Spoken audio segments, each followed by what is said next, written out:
everybody. This is Stephen Daniels with DUI and Do Consultants again. Today we've got another video from DUI and Do Consultants. It's one of our videos in our series of why you should watch our videos, because you can't undo what you don't know how to do. Today's video, guys, is from another video from the Hillsborough County Sheriff's Office. As you can see the date here in my cursor, it's Sunday, August 3rd, 2008. The time's at 5:45. This video has, again, the date was August 3rd, 2008 in Tampa, Florida at 5:45. You're going to see an officer, W. Cooper, who's a police officer for the Terrace Police Department. His badge number is 07867. You're going to see Hillsborough County Deputy James Glover. His badge number is 3178. You're also going to see breath test operator Madeline Stebbins. She also submits some fraudulent evidence, so her credibility is in serious doubt for anybody she's given a breath test to. Basically, guys, this video is very disturbing. You're going to see Officer Cooper ask Hillsborough County Deputy James Glover to sign a blank document, to notarize a blank document. Guys, that's the third-degree felony under Florida statutes. Here it is. It's 92525, verification of documents, perjury by written false declaration, and penalty. Basically, it says when it is authorized or required by law, by rule of an administrative agency, or by rule of an order of a court that a document be verified by a person, the verification may be accomplished in the following manner. Section B, by signing the written declaration prescribed in subsection 2. Here's subsection 2. A written declaration means the following statement.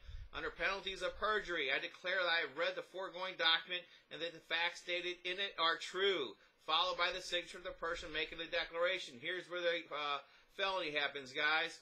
So now you go on to section 3. It says a person who knowingly makes a false declaration under subsection 2 is guilty of a crime of perjury by false written declaration, a felony in the third degree, punishable as provided by Florida Statute 775.082.083.084. Basically, when you go on to section C, here, guys, it states a requirement that the document be verified by means that a document must be signed or executed by a person, and that person must state under oath or affirm that the facts or matter stated or recited in the document are true, or words of that import are in fact.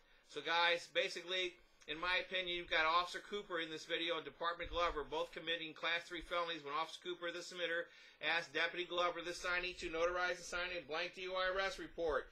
Officer Cooper is also guilty, and you'll see this evidence. The court has already ruled on this, guys. It's not me just saying this. Officer Cooper is guilty of giving false testimony during the DMV hearing when he submitted a false written declaration.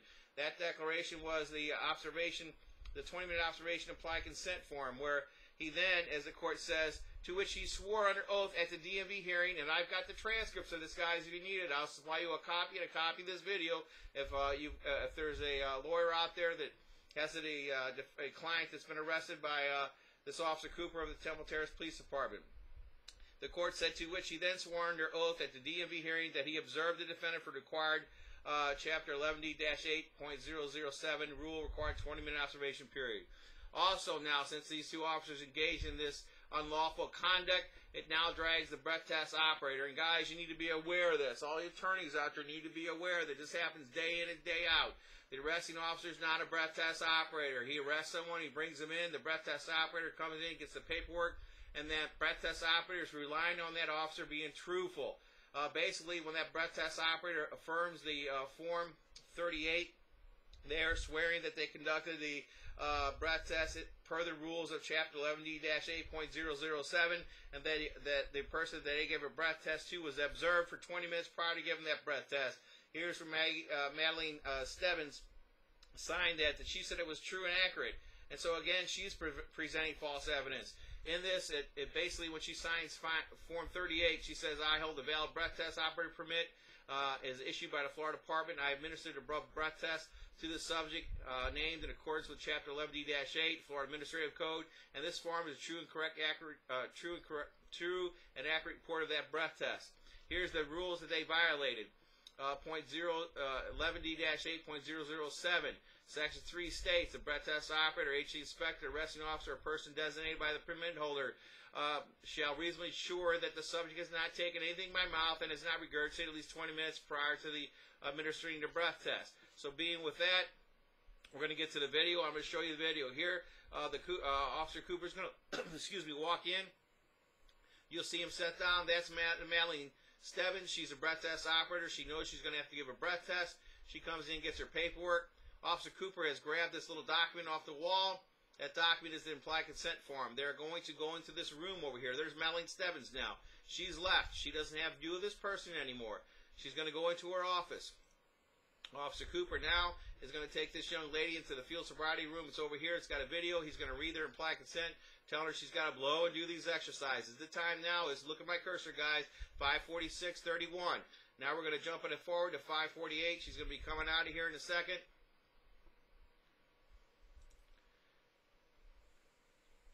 She should be coming out here. There she is. Now watch how she walks to the chair and she sits down. She's not stumbling. She's not swaggering. She sits down in this chair without even looking at it. He tells her, no, sit in these chairs. These are the chairs they want to watch you for the 20-minute observation period. Now there's Madeline Stebbins comes. She comes out again, gets some more paperwork, goes, pushes the green start button. As you can see that. Let's go back and see that again. She's going to push the green start button here on this machine. And basically, she's starting a breath test. She's pushing that button at basically around 5:48:40 there. Now, you're going to see Officer Cooper bring his paperwork over here. You're going to see a real long form. This is the form that the felony is committed on. That form right there. That's a long form. I will pause it. He's going to open it up, and you can see it's triplicate. It's yellow on one side, and it's longer than a legal form. Now, watch him open this up. There, see how long it is? And it's yellow on the back. Now, I want you to look at this black line. Right above this black line is where it gets affirmed. It's where he has another law enforcement officer who is also a notary affirm this. Now you're going to see Deputy James Glover walking into your lower left-hand corner down here, guys. He's going to walk in. Now look at Cooper. He hasn't done anything with this form. He's fooling with his BlackBerry, checking his messages. Here comes the deputy. Now he walks past him. Here Cooper is committing a felony. Ask him to notarize this blank form. You're going to see Deputy Glover walk over. Watch him check his watch. He's verifying the date. There he goes to check his watch right there. Now look where he's signing, right above that black line. He is now committing a third-degree felony. So both of these officers committed a felony. This person, Officer Cooper, for submitting a blank document. This deputy for signing a blank document. Now you're going to see him give it back to him. Okay, so now you'll notice he's starting to write at the very top here. He hasn't written anything. He's going to start filling this out. I've got the whole video. I don't have enough time to show you him filling out. What we're going to jump forward to is to 5:58 for this young lady. She needs to go to the bathroom. In the officer's arrest report, he states that several times. She's asked to go to the bathroom, and now she's going to ask somebody to go to the bathroom here. Here it comes. She'll get out of her chair. She'll go and plead with Madeline Stebbins that she has to use the restroom. She gets out of her chair. Officer Cooper's going to go and get her. Here she goes. He's going to sit her back down. With that, they're going to ask somebody to come and they're going to call a Department of Corrections lady to come. Now she's going to come, and basically at 6:02, she's going to wind up going to the bathroom. Now watch her look this way. Here comes the correction officer. She's going into the bathroom. Guys, look at the time. 6:02:58, 6:03. She's in the bathroom till about 6:05. This officer now is not paying any attention. He doesn't know what's going on in here. He doesn't know. You're going to see the courts also commented on this. That when the officer comes out, she makes no affirmation to this officer what happened during there while she was in there with Mrs. Hernandez.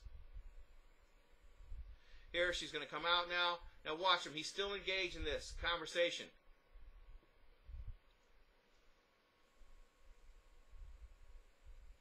Okay, look, he's still engaged. Now she's going to look. He's going to glance over for a second. Nothing was said. Okay, so now it's 6:05. Now you're going to see a breath test. You're going to see Madeline Stebbins come in. Okay, there's Madeline Stebbins now. Let me back it up so you can see her walking in. There she is walking in to grab her paperwork. Okay, she walks in at 6:08 to grab her paperwork. So now she has not witnessed this 20-minute observation period, and she's basically relying on this officer doing his job and not lying. So now we're going to fast forward a little bit. Okay, now you're going to see her. She's going to go over and ask for a breath test. As soon as she does that, again, look at the time, 6:09:50. She should ask her for a breath test here in 15 seconds. 7 seconds. You're going to see her get up to go over there. Okay, there we go. And now she's going to get a breath test. I'm going to stop and show you the rest of the evidence now, guys. Okay, here's the Florida ruling from the Florida Weekly Sup 16 Sup 824A.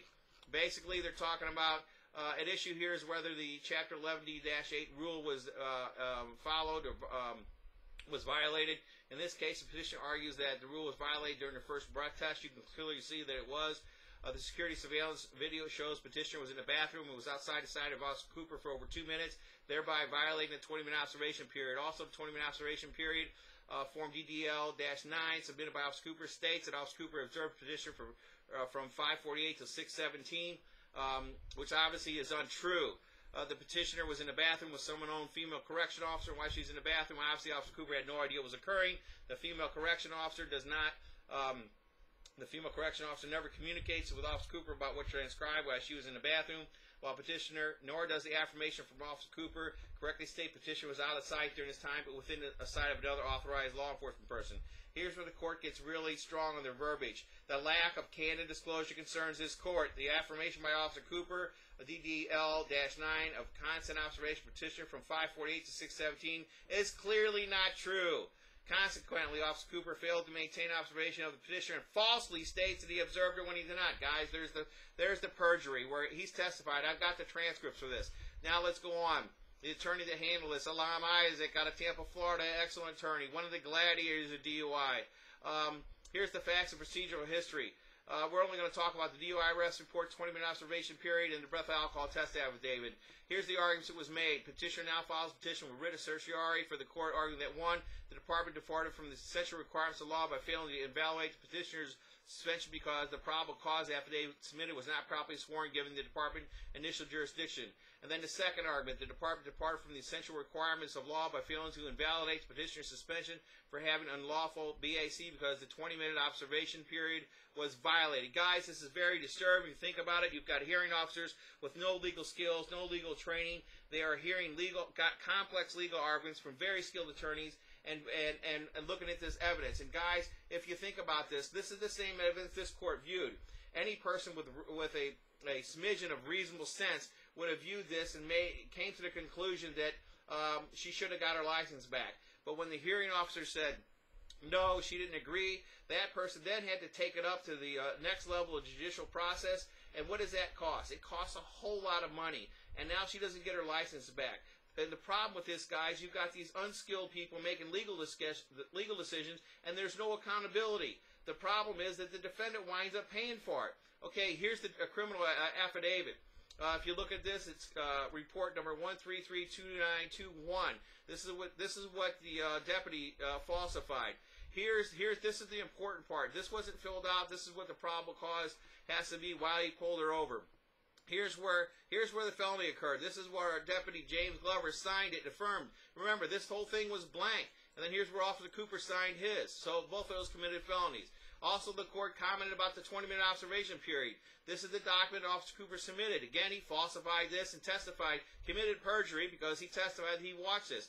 In this document, he said he affirmed that he's a duly authorized law enforcement officer, and from 5:48 to 6:17, immediately prior to said person be given a breath test to determine the alcohol content, this person had not taken anything by mouth, nor he or she regurgitated during the time period shown. So then you got Madeline Stebbins putting in the results here. Here's where Madeline Stebbins gets dragged into this, guys.